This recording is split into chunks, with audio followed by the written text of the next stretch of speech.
The question of when Israel would act preemptively against a threat is one that has been following Israel since its inception. There's the famous story of the 1967 war, when it's unclear if Israel really was the one that preempted, but it felt that war was coming and the armies were amassing and decided to attack first, essentially, to prevent the possible obliteration of the state of Israel. There was a real fear at the time.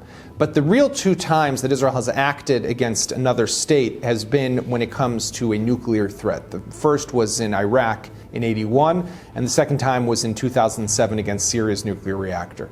For years, for example, people have said, why is Israel not taking preemptive action against Hezbollah, which since the 13, 14 years that have passed since the Second Lebanon War in 2006, Hezbollah has amassed now an arsenal of over 120, 130,000 rockets and missiles that today, this is 10 times more than it had back in 2006, that can cover the entire state of Israel. That's a serious threat. Why does Israel not take preemptive action? And I think that the answer is because it's a conventional threat.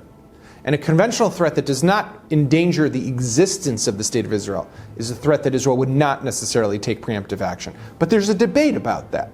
The ethics about it is really, in my view, of what presents and poses an existential threat to Israel. Nuclear does. Missiles, as many as they are, as much as they can destroy and sadly kill, they can't conquer a single kibbutz, moshav, or city in Israel. They can terrorize us, but they can't destroy us. And that's where I think the debate is currently lying, but that might change with time.